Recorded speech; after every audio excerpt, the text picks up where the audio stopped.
Thanks very much, Catherine. I think when we're talking about the situation in Gaza and in Palestine, it's nearly getting to the stage where we're running out of words to describe the horrors that we're witnessing.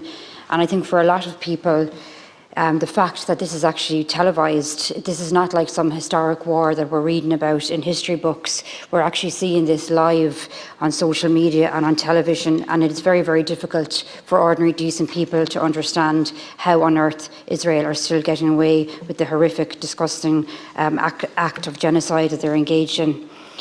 At the end of December, the official figure of children who have been killed in Palestine was 8,663. As we're nearly into February, that figure has obviously risen. But just to put it in context for people, because sometimes in this chamber, when we're talking about figures in any way, shape or form, I think you can forget exactly that every single person behind that has their own story.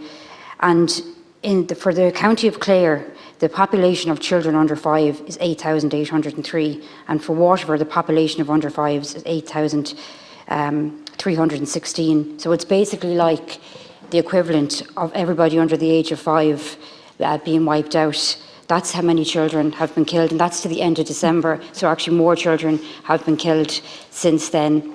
We know that the UN has called the besieged Palestinian enclave a graveyard for children due to the high casualty figures. And we also know that about 1,000 children, according to UNICEF, have had one or both legs amputated, and often in unbelievable conditions that I don't think we can even contemplate in terms of no anaesthetic and no medicines available. So I think when we talk about this, we should all think of our own children, of our grandchildren, nieces, nephews, whatever children we know in our life. And can you imagine if they were left in that situation where their choice is potentially losing a limb without correct medical care or death?